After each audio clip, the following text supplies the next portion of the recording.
Hello guys and welcome back to another episode of FTB Infinity Multiplayer series. It's actually episode 4, did I say episode 4? I don't know, I just said it if I did. Anyway, we are back with another episode. Unfortunately, I had a little bit of a technical difficulty before. I actually recorded this episode once, or I thought I did, but apparently my recording software crashed, so I only recorded sound. So I've been speaking to myself into the microphone, playing away, thinking that it's recording everything. Nope.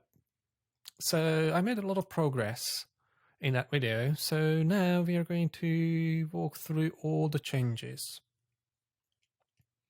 So let's start on myself. One of them is an energetic jetpack that I created, which is a really handy thing.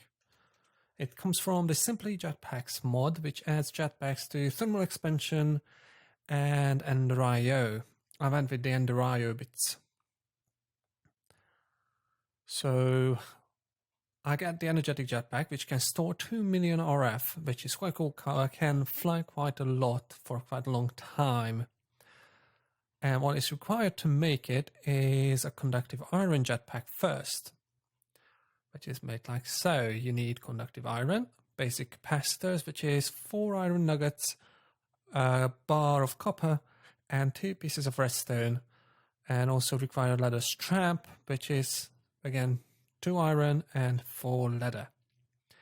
And it also requires conductive iron thrusters, which is, again, conductive iron, basic capacitors, basic gear, and some isolated redstone conduits, which is redstone alloy and conduit binders. And conduit binders are done with binder composite, which is really similar to grout, apparently, but it uses a bit more gravel and a bit more sand. And that's it. You burn it, you put it in there, and boom, you have it. Redstone is redstone. Not sure why I clicked on that one. I wanted to click on this one just to show you guys how to make redstone alloy, which is just redstone and silicone in an alloy smelter. And silicone is pulverized sand. So that's one thing. Then to upgrade it, you need electrical steel and make the electrical steel jetpack. This is not too bad either, but it's still not enough, and its hover mode is not that great. It still descends quite quickly. But you require electrical steel, which is iron, pulverized coal or coal powder, and silicone. And you require all sorts of those for the thrusters, and you actually require an energy conduit, which is conductive iron and conduit binders. And machine chassis, which is just a bunch of iron and iron bars. And then to get the energetic jetpack, you need energetic alloy, which is gold, redstone, and glowstone. So I had to go to the nether and find glowstone. So I've been running around a lot. I also managed to find another fortress and a few blaze spawners, which is quite cool. So I got blaze rods as well. And that's how you make energetic alloy. And the double layer capacitors is just 2 basic capacitors, a few more energetic alloy, and coal powder.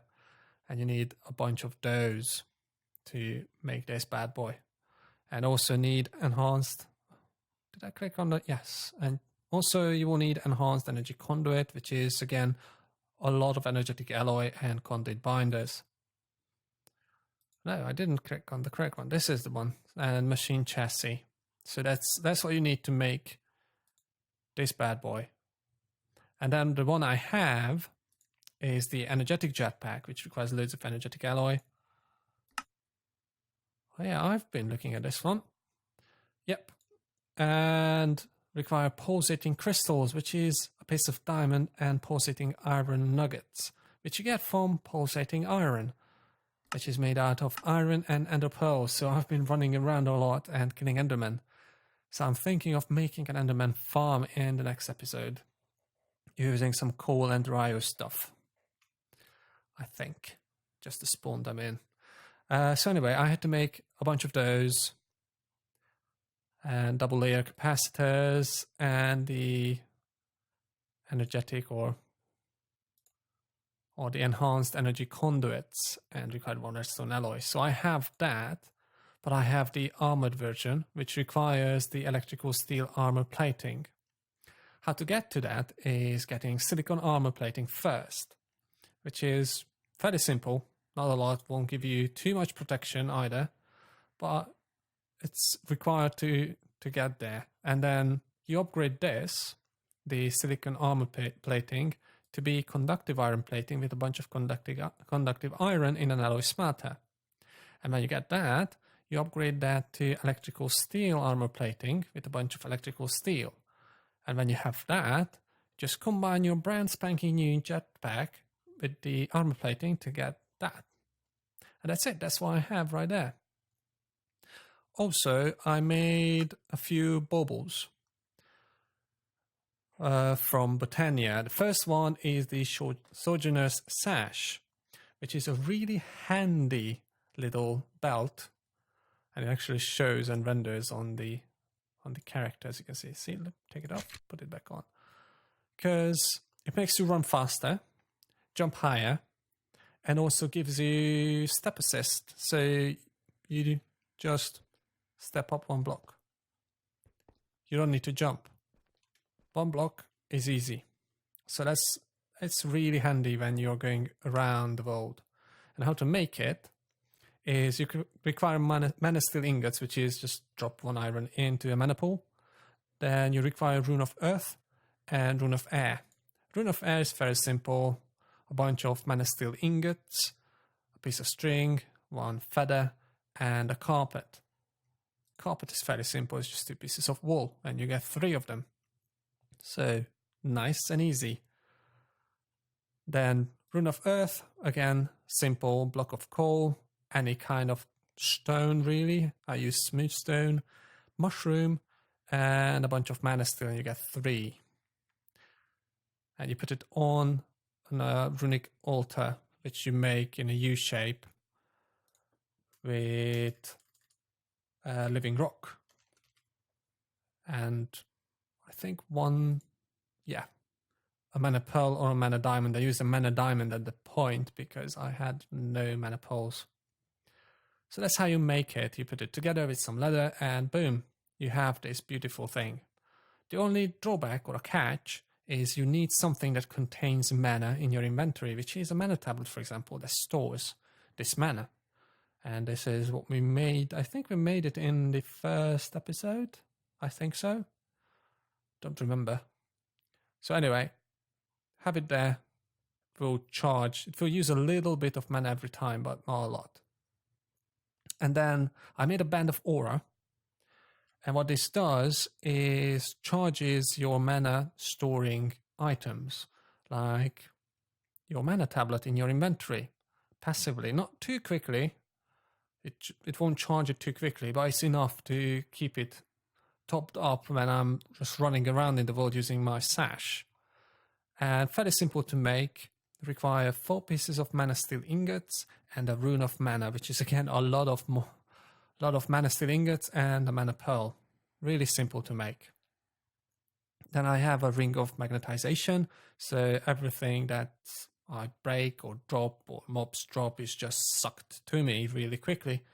So I don't need to run around and pick things up. So for example, if I fell a huge tree with my lumber axe, all the saplings and everything that would be out of my pickup range will be just sucked to me by this ring.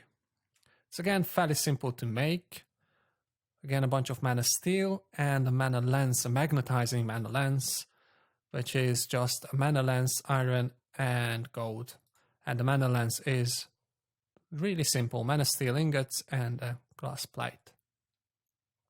And the most important one I really wanted to make is the Pyroclast pendant. And what it does is puts out the fire. If you are on fire, it puts it out immediately, as long as you are not standing in the fire itself. So, for example, if a blaze shoots you, sets you on fire, it will put it out immediately. Really useful in the nether. But unfortunately, to make it, you need a rune of fire. And to make a rune of fire, you need nether wart and nether bricks. So again, you need to go to the nether to get those and find a nether fortress. Fortunately, I managed to, I don't know where I found nether wart. I think I found it somewhere else. I think it was in one of the other dimensions I visited just to get stuff. And then nether brick, I just went in the nether, got a bunch of netherrack, put it into a furnace, cooked it into nether bricks, and broke it down into another brick.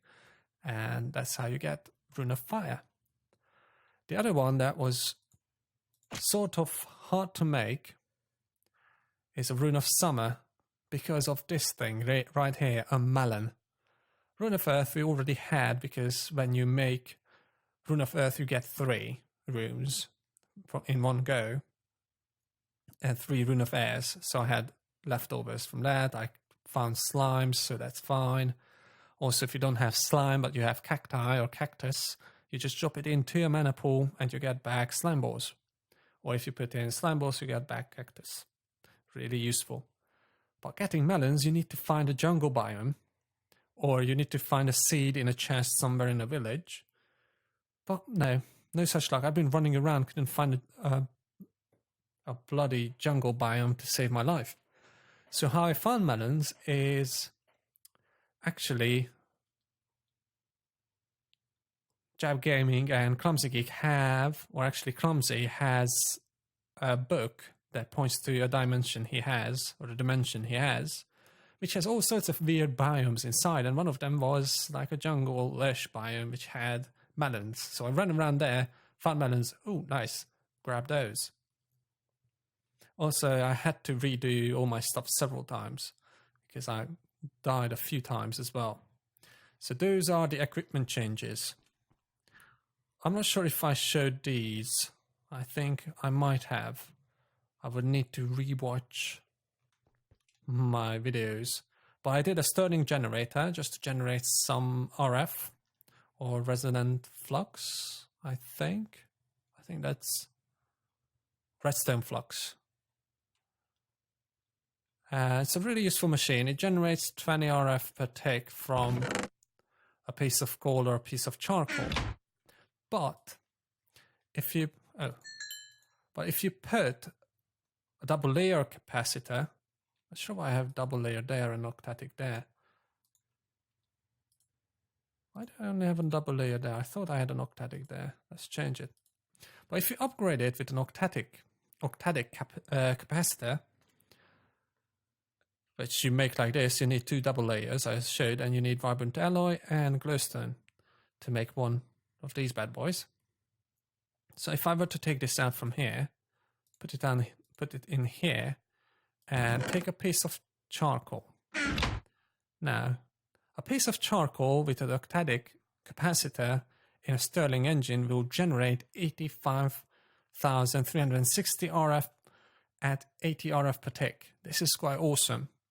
And if you put in like coal coke, it generates even more. I think it's double the amount.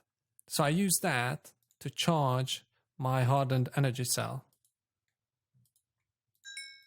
Let's just take these out and put these in. So until I speak, it's still processing stuff because I've been down mining a lot between this episode and the previous one.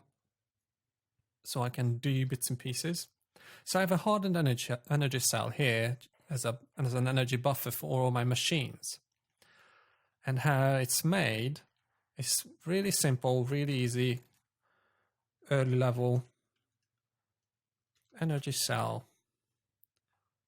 How you make it is either grab a less than energy cell or a hardened energy cell frame. So I went the hardened energy cell frame, but it still requires a less than energy cell frame to make. So that's how you make a hardened energy cell frame. It's a bunch of ore ingots and a less than energy cell frame. And how you make that is lead ingots, obviously, because it's a lead stone, and then some stained glass and a block of redstone. That's how you make it. Boom. Right there.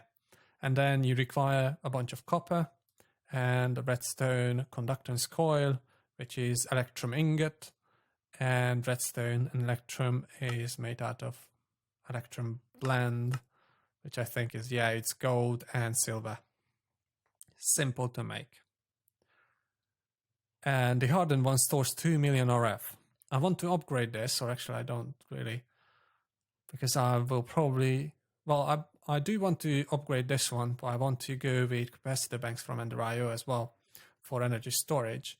But as a buffer to carry around, it's quite cool to have. I want to go up to the redstone energy cell, which requires a redstone energy cell frame, which you need to fill. So it's a bit more involved to make. But I want to upgrade to this one at some point. And the lead's done. So let's do the iron. So as you can see, the octadic, although it increases the power intake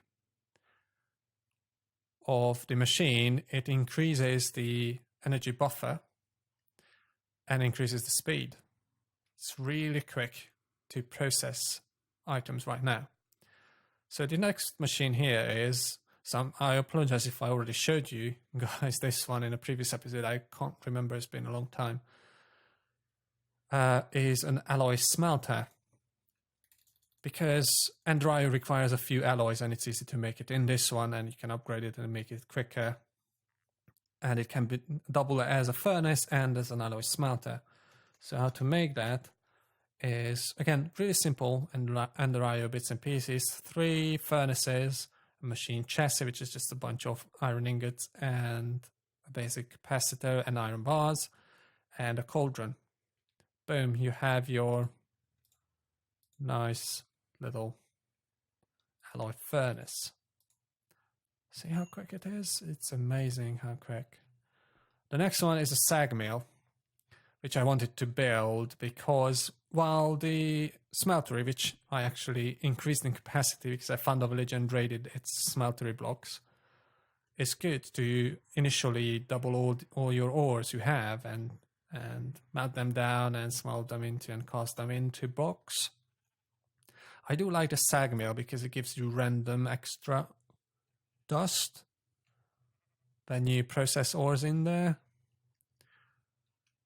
And it's an all-round really good. It's my go-to machine right now when I start a new world.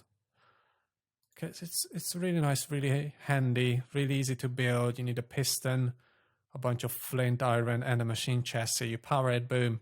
You have ore doubling capability, and you have the chance to get extra dust from different other ores depending on the ore you are putting in the mill.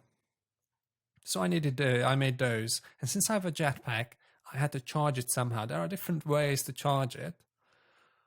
Like there's an energy infuser, or I could have used the capacitor bank, which has slots I could put in. But I don't want to take it off and put it back on, take it off, put it in the machine, wait for it to charge, come back, pick it up. So I built a wireless charger from Ender.io, which is another handy item. It charges everything that uses RF that's in your inventory or you're wearing. So really nice. Requires a bunch of electrical steel, which is easy enough to make, or an octadic capacitor, which is not too bad, and an ender resonator. To make an ender resonator, you require a slice and splice machine from Ender.io, and also requires solarium, which is made out of soul sand and gold. And you also require Enderman heads and another vibrant alloy. Enderman heads are really hard to get by. So I made, well, the ender. I have the ender, which actually increases skull and ender pearl drops, which is cool. I also enchanted it with looting 3, with another cool item that's upstairs. I will show you how to make that. It's another Ender.io item.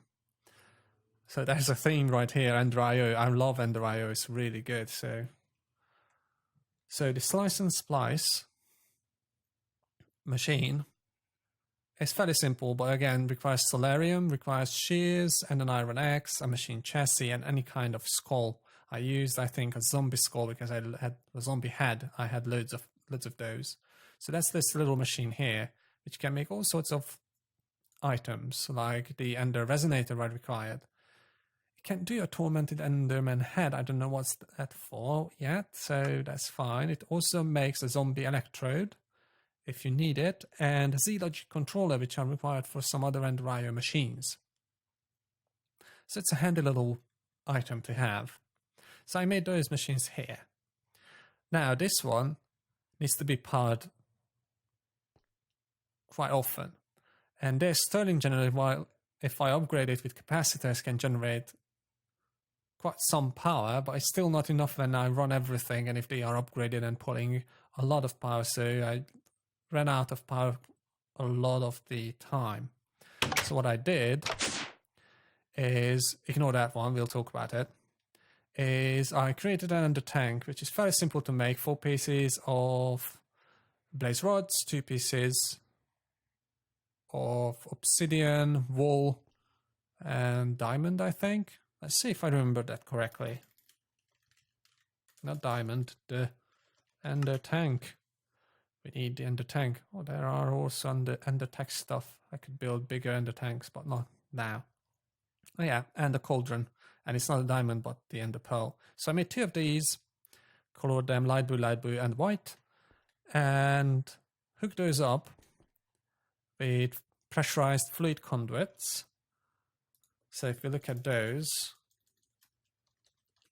conduits, I require the pressurized one so it can automatically pump out fluid from a container into another one.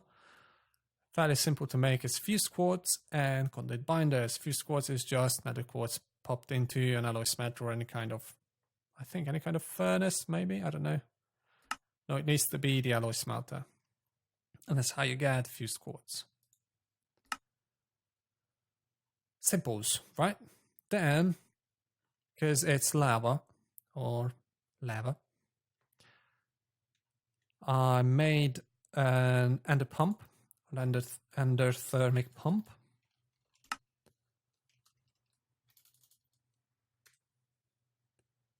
And the endothermic pump requires a bunch of ender pearl, like 1 ender pearl here to get the 4 ender infused obsidians, and 1 ender pearl here for the eye of ender with blazed powder, and then a diamond, bucket of lava, bucket of water, and an iron pick. So I made that, plopped it down in the nether, created 3 magmatic dynamos.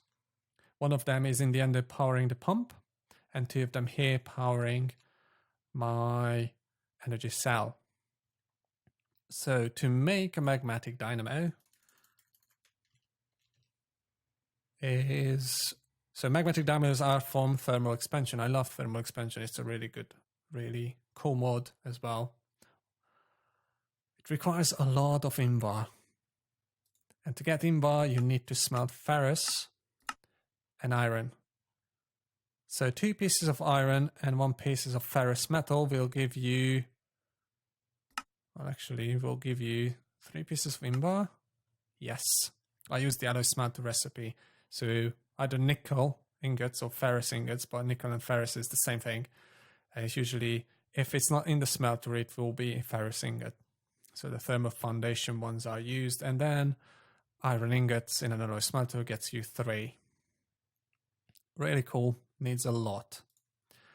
So all of these are invar, except the transmission coil, which is silver and redstone. And invar gears is iron and invar. That's how I made 3 of these. And I also made the energy conduits, which can carry 640 RF per tick. Which is not a lot, and I will need to upgrade it to get that big reactor that you can see on the left of the screen to use the output of this bad boy.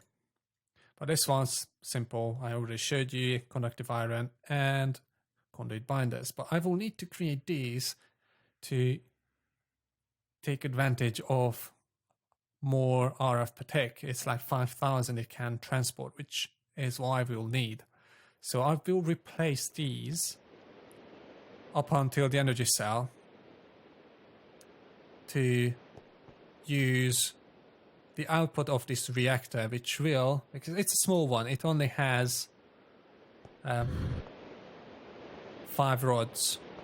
5 yellorium rods, and it's a 3x3 by 1 deep.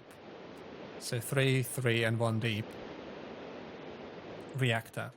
It requires a lot of iron and a lot of charcoal. I think I used... Oh, bloody rain. Hold on. Let me... It usually goes away when I sleep. Let me sleep through the night real quick. There we go. Sleep. Rain goes away. I like it. Right, so let's talk about big reactors. It's another cool mod. I never played with it, so this is the first time I'm building a big reactor. And it requires a lot of iron, guys. And a lot of charcoal. And a lot of yellorium. Or yellorite. Or yellorium, whatever. So what I do require for it, so let's have a quick look on what I used. So big reactors. It uses a lot of reactor casings. And reactor casings require iron and graphite. Graphite is made out of charcoal smelted in a furnace or a smeltery. No, smeltery not, but a furnace, electric furnace, alloy smelter in furnace mode. And then it requires yellorium ingot. And you get 4 of those. And it required a lot. I think I required like 60 for the outside alone. And then you need to create yellorium fuel rods. I required 5 of these. You make it like this, bunch of iron and some graphite and yellorium ingots. Then you need to make the reactor controller, which is more reactor casings, more yellorium ingots, and the diamond and the redstone. And also reactor conduit rods or control rods to control the yellorium fuel rods in there. So these bad boys. That's a bit more reactor casings, a bit more graphite, bit more yellorium, bit more redstone, and also to put the fuel in and get the used fuel out, I need access ports. There's a bunch more reactor casings and a chest and a piston. So that's what I made right here. And according to the simulator, I think it's a simulator or designer page for big reactors, this little bad boy, oh, also to cool stuff down, I have graphite blocks in there, which is just 9 pieces of graphite bars. So that was one of the easiest parts of it to make. So this, when it's going optimally, will generate 1k RF per tick. So that's why I will need an upgrade to these, because these won't be able to carry the power output from here. And that's the most efficient. When it's working efficiently, it generates 1,100 RF per tick, little bit more give or take. So that's why I want to hook up at some point, maybe at the end of this episode, I don't know. So that's another thing right here in the basement. So I made this basement and I have a bunch of yellorium here and a bunch there, and it's actually full of fuel and it won't use a lot. And I also made open blocks tanks to store liquid XP, because I've been mining a lot and I've been smelting a lot and I've been getting a lot and killing Enderman. I had a lot of experience, like I have 21 levels right now. So I will stand on this XP drain and put all my experience in these tanks. Awesome, isn't it? And when I need it, I'll just get an XP shower or something and just use that to get back the experience I need. Really cool. Actually, I might do essence berry bushes with autonomous activators or something, or block bakers, autonomous activators, and then put those into here, or a similar contraption, right? Quite cool. Open blocks is awesome. Now let's go upstairs. I have a bunch of miscrap stuff, so I can create books.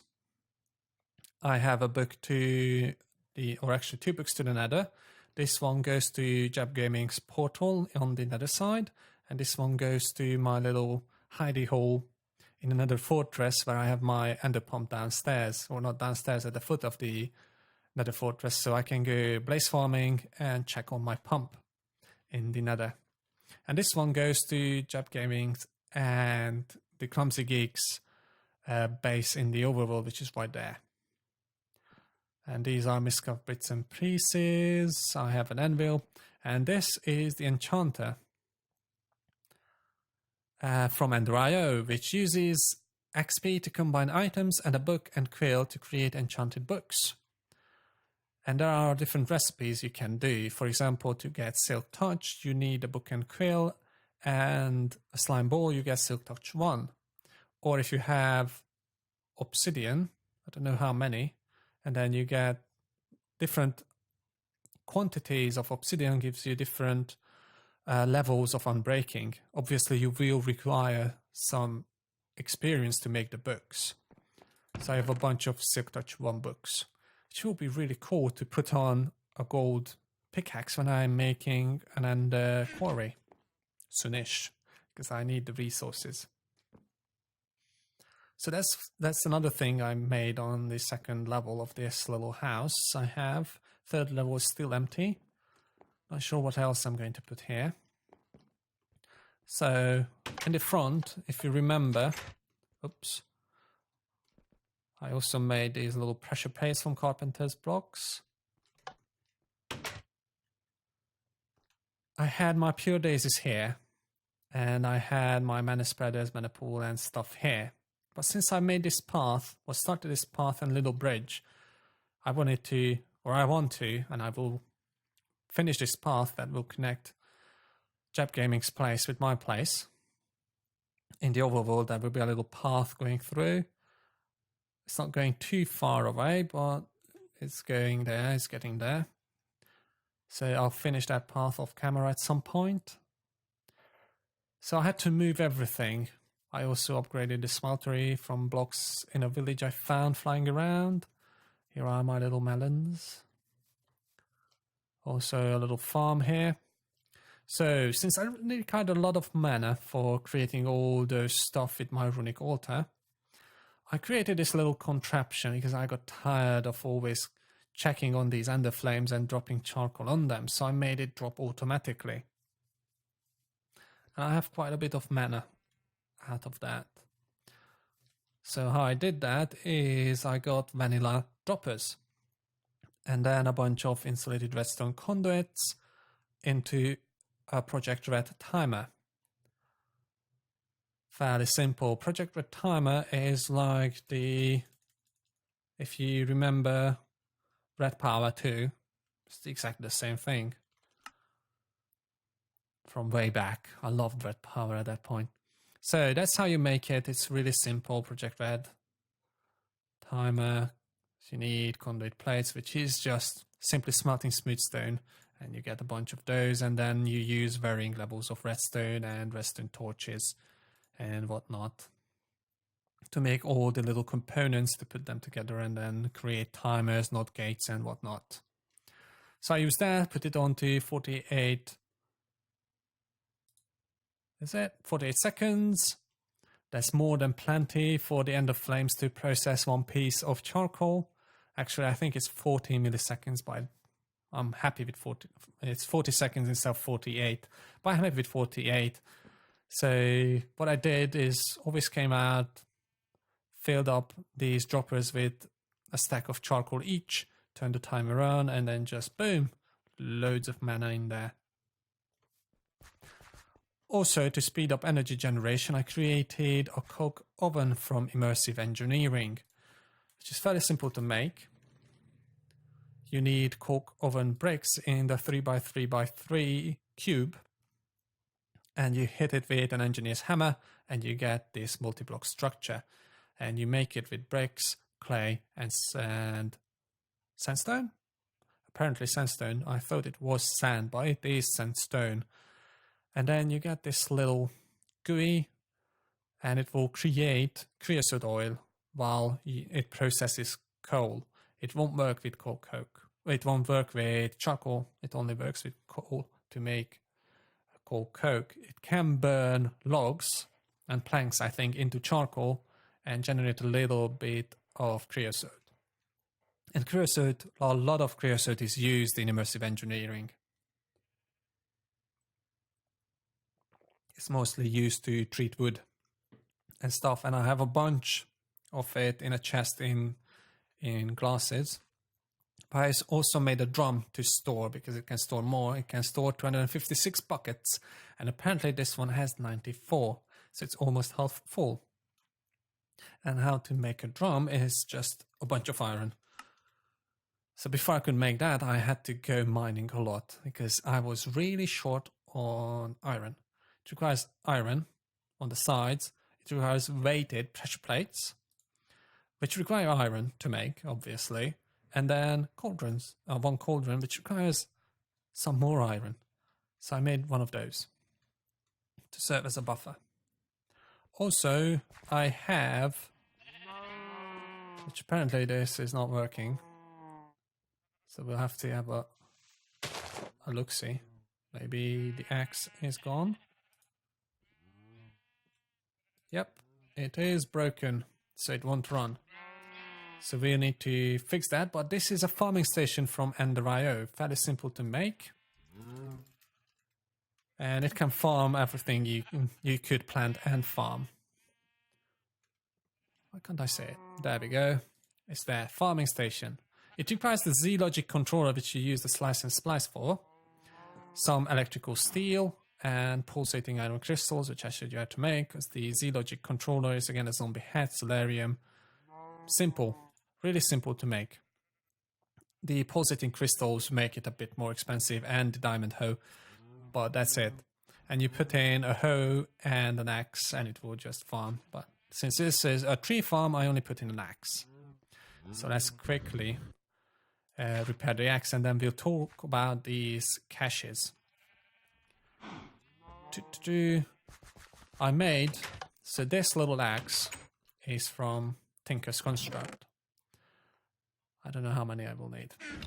I made it out of rubies because while mining I found a lot of rubies.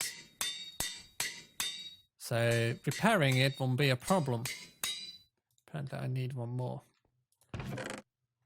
But I also put on a few modifiers. So if you look at it, I put on a diamond modifier to make its durability bigger. And I also put an emerald on it, so it gives 50% durability to it. So it's quite good. And then I put reinforced 1 on it with an obsidian plate. And I also enchanted it to be Unbreaking 3. How awesome is that? There you go, fixed. I also had another one, which is a slimy hatchet,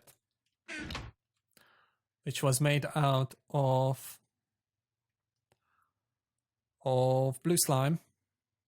So that's the head, and that will determine what the repair material is. But that gives you reinforced 3. So it's quite cool. I also put on moss on it, a ball of moss, so it self-repairs. And a diamond and an emerald. It's more durable than this one. So it's like double.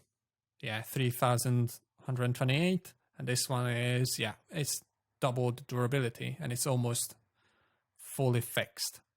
Because of reinforced 3, it is more durable. And this one, because of reinforced 1 and Unbreaking 3, it is quite durable as well. So, how awesome is that? So I have 2 axes I could use in there that will be usable for a long time. And I love step assist. Why did I close it back in? Anyway, let's turn this back on. Boom.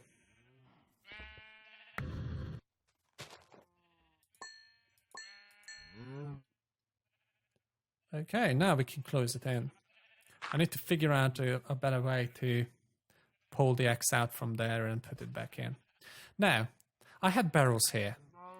But barrels by default can only hold 64 stacks. It's not a lot, and I have a lot of wood now and a lot of saplings. So, thermal expansion introduces these caches, and let's go inside. So we can talk without getting disturbed by zombies and whatnot. So caches can store varying levels of items. The one I have is the reinforced cache. The best one is the resonant cache, but I don't think I'm going to need those right now. And to make the reinforced cache, you make a cache and then a hardened cache and then turn it into a reinforced cache. A simple cache can store 10,000 items. It's already bigger than a standard barrel. And it's not hard to make. It's a bunch of tin and a wood log. How hard that is. And it stores 10,000 items. Then you can have a hardened cache which stores 40k. It's really nice. A lot of stuff. It requires some invar and a cache. Or some invar, tin, and a wood log. Because what's in the middle is right this. Really simple. And then the reinforced cache is just requires a hardened cache and some hardened glass or fused quartz or hardened aluminum glass, whichever you want to use. I used fused quartz because that was the easier one to make and put it in there. So I made 2 of those. This can hold a whooping a lot. 160k items. I'm just drawing a blank. It's like, wow, that's a big number. How can I say that? So I have those out there. How awesome is that? So I will have wood for days. And it will be easy to hook in to my AE system if I build an AE system at some point and won't need to bog down all my storage cells with wood. I'll just keep it external from the system and hook it up with some storage buses and be done with it. So yeah, I think that's all of it. I think I managed to cover everything I did since the last episode. So I think that's it for now. This is episode 4. Hope you liked it. Hit that like button, especially if you enjoyed this episode. In the comments, you can let me know what I need to explain better because you didn't understand, or I just glossed over it, or didn't say anything about it, or any of your ideas. Put it down in below in the comments. I'll be sure to check it and reply to it.